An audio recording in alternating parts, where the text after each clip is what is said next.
All right. Hello and welcome to my channel, Beat Slavery with Racha. My name is Racha Hafar, and today I have my good friend with me who is going to be talking to us about human trafficking in Europe. Can you please introduce yourself to the public and tell them how did you get involved in this work? Why are you passionate about it? And how can we get people to understand what human trafficking looks like in Europe? Hi Russia, hi everyone. My name is Kaisa Beltran. I'm from Finland, but currently working in Spain, Europe, and writing a book about human trafficking. I'm sex trafficking, to be exact. I'm a journalist. I started to write about the theme about 1.5 years ago, but actually I got interested in the theme about 6-7 years ago when I was road tripping in Europe with a car, and it was the harvest time, and you could see a lot of people working in the side of the roads and selling mushrooms, berries, and whatever. And then in some countries like in Italy and Spain, it wasn't, the article was different. There was girls in beside of the roads, and that kind of shocked me, and I got really concerned about those persons over there in the middle of nowhere selling, and somebody just drops them there, very young girls, and they are. So that was one of the issues. And then also later I was interviewing a human traffic victim, and I was interviewing her because of another thing, but then when we were talking I realized that she was a victim, so that was another thing. Yeah. So these girls, were they like minor, underage? The ones that They were look very young, but you yeah. can't really tell. But there's minors involved also Yeah. in the industry. And now you're in Spain, and you said that you're helping two organizations with their work. So can you tell us more about that? Yes, I'm mainly working with Red Cross, and then I'm working with the organization Mujer Emancipada, and they all two of them they work against human trafficking. So my daily basis are, now I'm here at the office. During the day, I help the women and girls with legal help. I go to the court with them. I help with the language, because there's a lot of, for example, Nigerian women and girls. Their Spanish is quite poor, so I help them with that. And during the evenings and the nights, I work at the industrial area, and that's where the trafficking happens, trafficking and prostitution. And in the industrial area, in brothels, and in apartments, private apartments. So mostly I work in the industrial area. I've also been in brothels, and we have in the industrial area, we have this space where the girls can come. They can take hot chocolate and cookies, and we will trying to get know them. And also we go out and we give away condoms and lubricants, and we give our cards and say, if you need whatever, we are here to help you with legal issues, with health issues. We help them with abortions, with taking the AIDS tests and so on, and other health issues. And then little by little we try to get to know these girls and try to get more information about them, if they are victims of human trafficking or if not. Like I think like 95% of the girls and women I know, they were or they are victims of trafficking. Yes. So Wow, that's my daily work. of course. And what are their profiles? So where do they come from, and why are they in that situation? There's like 4 directions where the girls and women comes to Spain. And Spain is kind of there's a lot of cultural connection, of course, to the Latin America.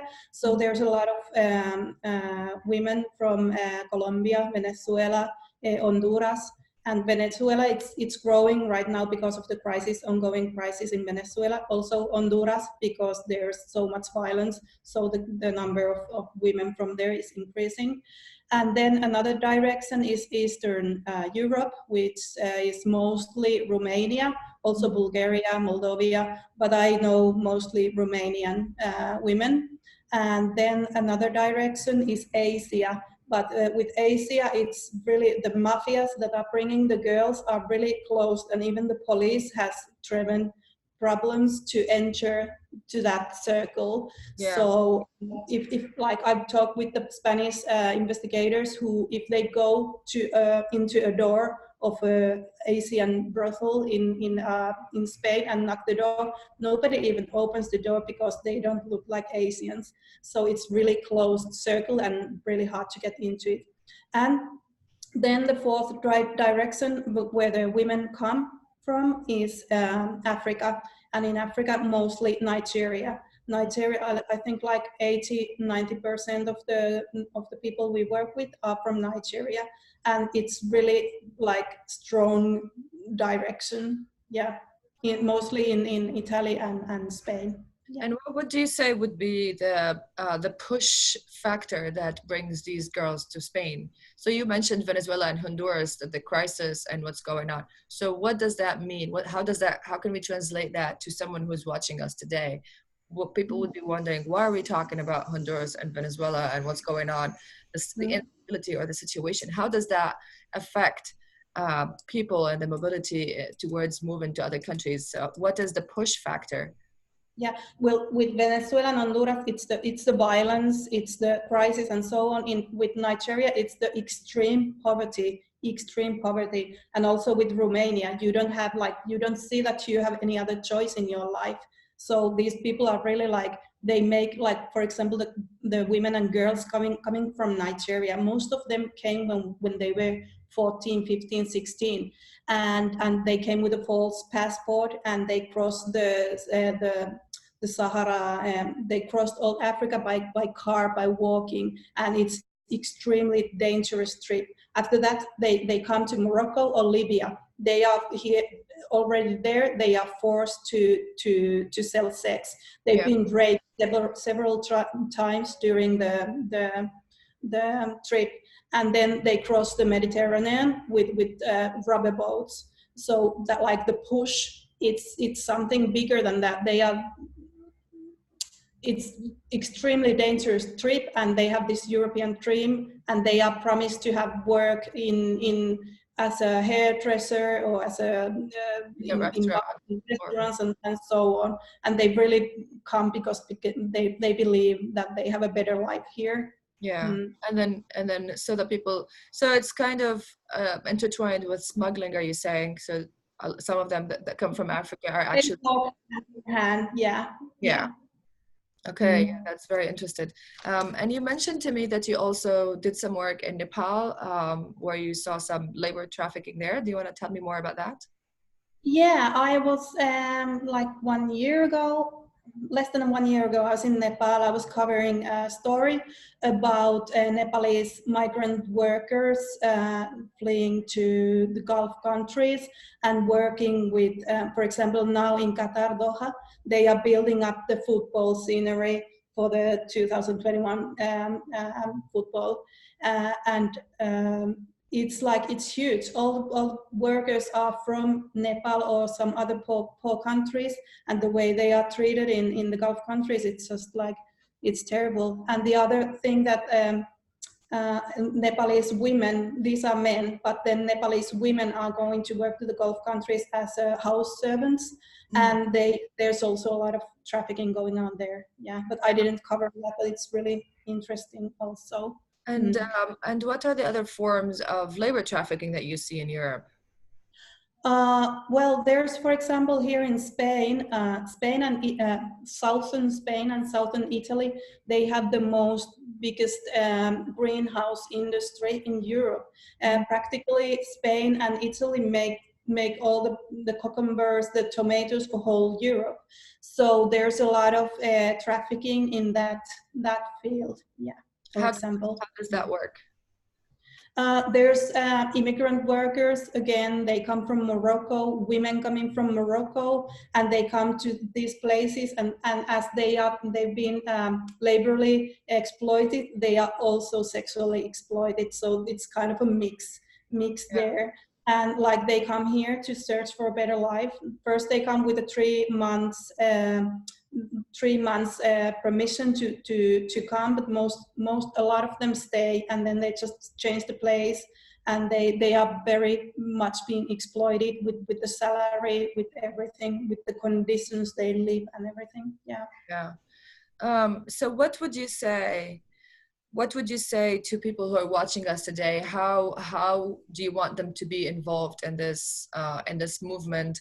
Also, especially youth, because we still find that this topic is kind of still very absent in youth spheres and youth activism. So what would you say to youth in Europe to get involved in this topic, to realize that it touches on our livelihoods, that it's actually something that is a reality from what you've just said, and it's not just a far-fetched nightmare that we think is not something that is real in our life. So how can you encourage youth to get engaged, and what do you say would be the most important thing we have to start with? Is it going to be education, awareness? What do you suggest? I just want to say that, like, for example, where am I sitting right now? I only have to walk 100 meters from here, and we can find big victims of sex trafficking. It's like, this is the area of Soho in Malaga, the very central area with a lot of tourism, with a lot of everything, and there's sex traffic victims around here. So it's everywhere. It's in your neighborhood. It's everywhere. And youth, the youth is they will make the change, and it's very important to educate. The education, I think that it's the most important thing, because it's the youth that is now, for example, in Spain, it's the most problematic. For example, in sex trafficking, the growing amount of clients are the youth. So they have like this other perspective of what it is to buy sex. They don't think what's behind there, and we need to educate them to know. And the best way to educate them is that the other youth is educating them. Exactly. We have to do that. Yeah, that's very important. That's what I keep telling everyone, that the lack of information is what keeps these people in the dark, because we're not going to be able to identify them and see them if we don't know what human trafficking means and what it looks like. So that's very important. Do you have any final thoughts for us today? Whoa. No. No. Okay. Just keep going with your great work, and let's keep doing this together. Thank you. Yeah, I was gonna say thank you so much for the work you do, and you also keep going, because we need more people like you that are, putting this topic as a priority in their lives, because it's very important that we stand up for the vulnerable people around us. Thank you so much for being with us today, and I will be telling our viewers, if you have any questions or comments, please use the comment section below as your Q&A, and we will both answer your questions, and we will see you soon in another video. Have a good day. Thank you.